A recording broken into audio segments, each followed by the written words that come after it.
So let's check out the atmospheric flight portion of the Citizen.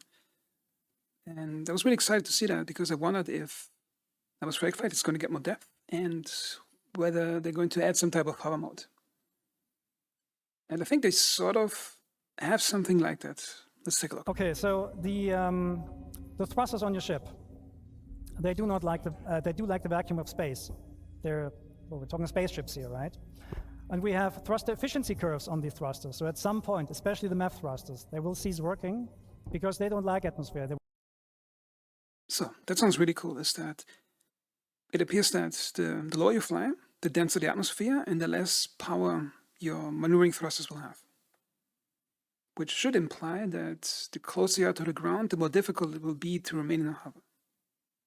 It will overheat very, very quickly. So there's the question, what happens when you go down to a planet and you want to rotate your ship with your thrusters off? Well, we'll see. Can you go to external view? Can you waggle your tail?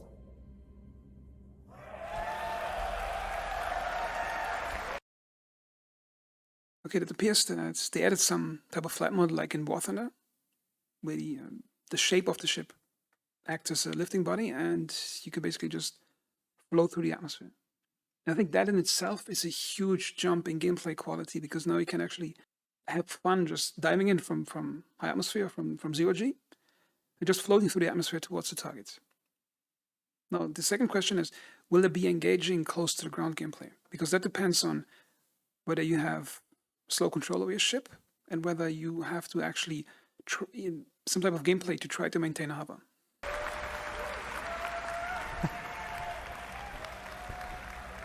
Okay, back first person.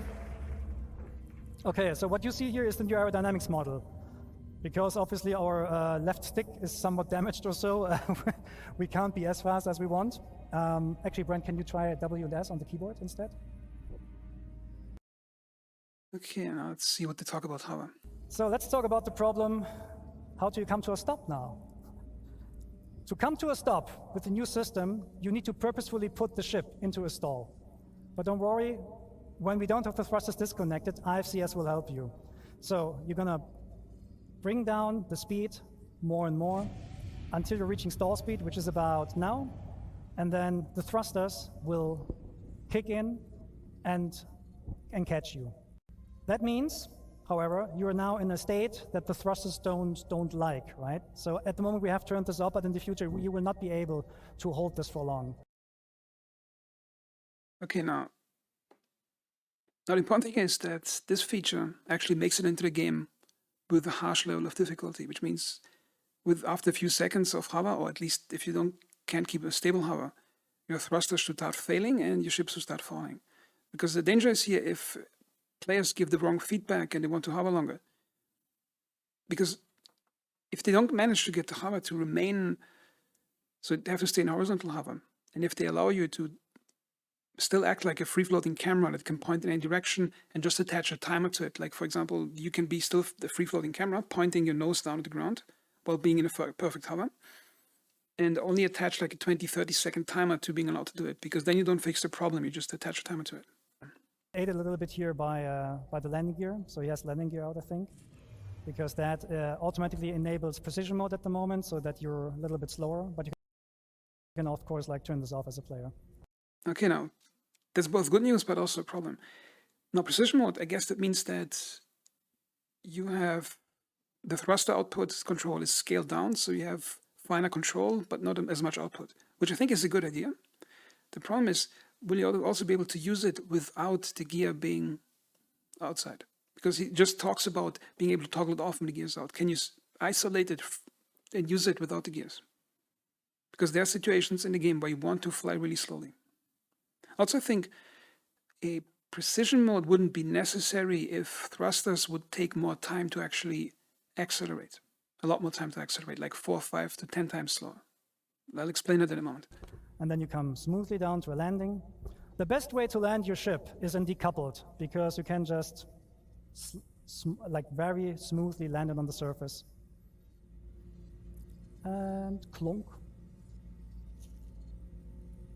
And now you're gonna power down the ship using the new interaction Okay, there's one more thing I'd like to show you here. Okay, that's just a screenshot of a previous part of the presentation, which is, notice here in MFD, it says auto-gravity compensation. I think that's currently forced on in the game in the PU in 321, where if you turn your gear out, then you get this weird sort of coupled mode that has sort of the same effect as coupled mode, where your ship basically remains still exactly where you are in the air and you can just rotate it in any direction. And that, I think, shouldn't be in the game at all. If they want to make it easier for players to land, there should be some other helper systems, but there should be a minimum level of danger if you're in atmosphere. Like if you landed, you're safe. If you're in 0G, you're safe. But as soon as you're in atmosphere, there needs to be some difficulty. Okay, now here I'm in War Thunder. Just want to show you something. Okay, let's gain some collective with this helicopter. Now notice here as I'm taking off, I'm giving 20%, 27% collective, which it's hard to see over here. It's on the left side of the screen. Get some collective. And look at the left side, of the right side of the screen, the climb rate I got over here. See, that's how a helicopter is in a hover. There's like slight fluctuation in like 0.2 meters per second any direction if you're in a good hover. Okay. Let's give it full collective. Notice here that the maximum it can get is like 10 meters per second. Okay, now let's slow it down a bit. Go a bit in forward flight.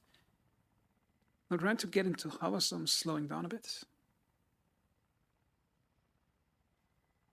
Notice here my speed is currently, my forward speed is 30 kilometers per hour, which is not meters per second, which is in meters per second, it's, I have to calculate. Anyway, so basically I'm in hover. Now I'm going to press D to get into a full strafe. That's what happened. In 1 or 2 seconds, I was able to accelerate to about 30 kilometers per hour to the side. Again, not 30 meters per second, 30 kilometers per hour. And I think that's a problem with Star Citizen, that the ships have way too much thrust in any direction they want all the time. And I think now they added precision mode, which I think scales it down. But I have a better solution, which is that just make the acceleration to those speeds much, much slower. Then you don't need a precision mode. Because here's the thing, every player when he's landing or taking off wants to have precision. You get the precision if the thrusters would accelerate 80% or even 90% slower. Okay, let me show you that. So some people might say, oh, it's 900 years in the future and you got spaceships and all that, but let me show you. I'm just going to land this thing a bit.